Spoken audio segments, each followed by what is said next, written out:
Hello, this is Barbara Green.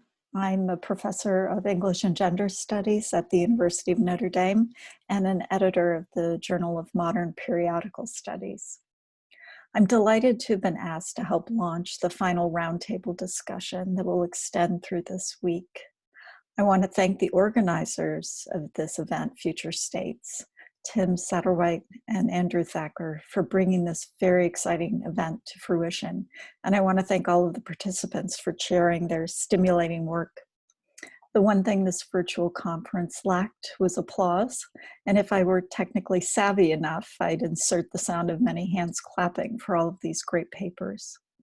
I'm sure I'm not alone in having found Future States an exceptionally bright spot in an otherwise worrisome few weeks.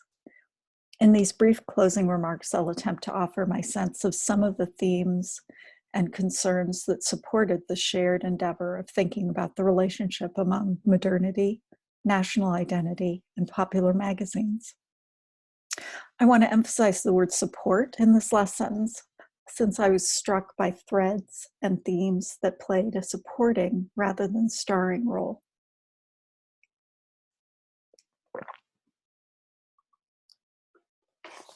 First, a word about the Q&A forum.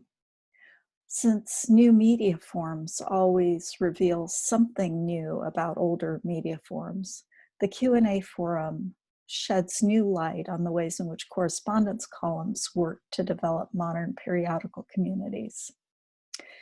In Letters to the Editor as a serial form, a contribution to the special seriality issue of JMPS made available to participants of this conference on the Future State site, Carrie Snyder and Leif Sorensen note that correspondence columns function as linking elements, quote, featuring discussion that can spill over from week to week, self-referentially looking back to previous issues and forward to future ones.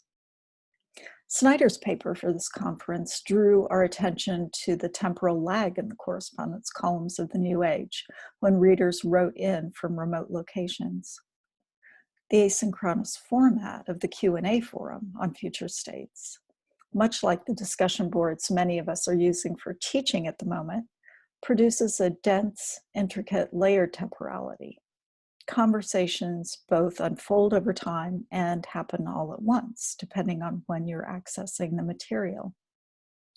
So how might this form of the Q&A forum give us a way to notice and approach the intricate temporality of correspondence columns in the periodicals we study? How did they maintain, resurrect, and abandon topics over time? Second, a word about the archive and the periodicals archive.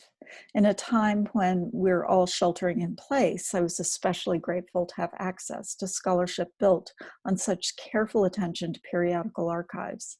And since trips to physical archives are not currently a possibility, I was delighted to see so many new digital resources shared on the Future States site.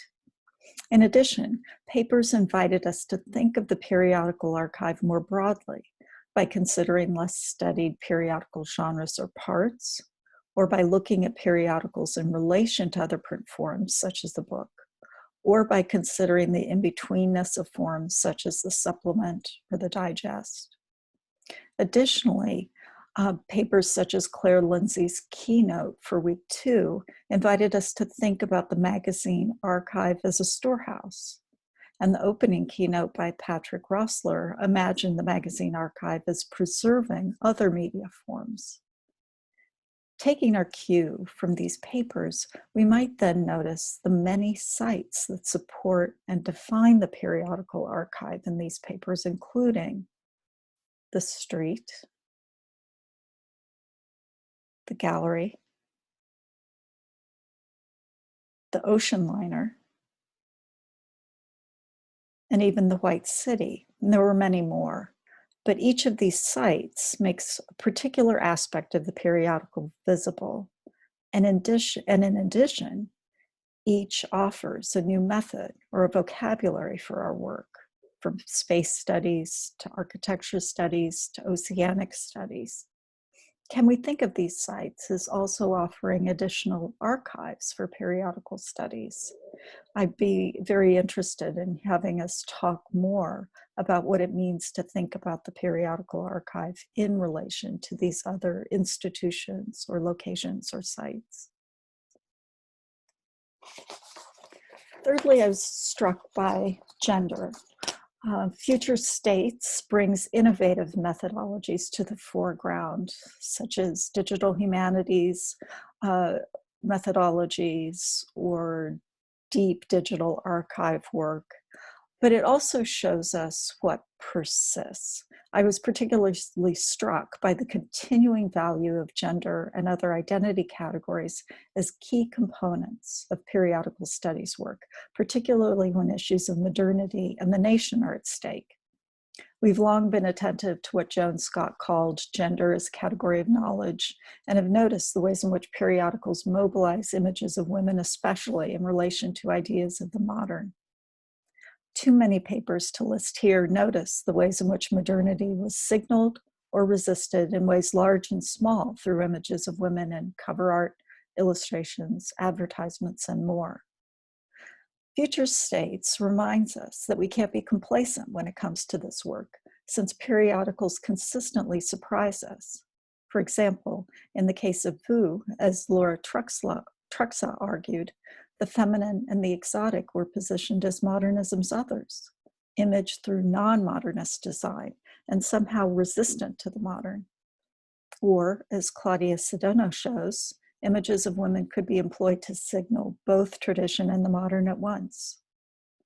We might also note the challenge offered by Melissa Miles's project on Australian design magazines and the gap between what is imaged and a multicultural reality.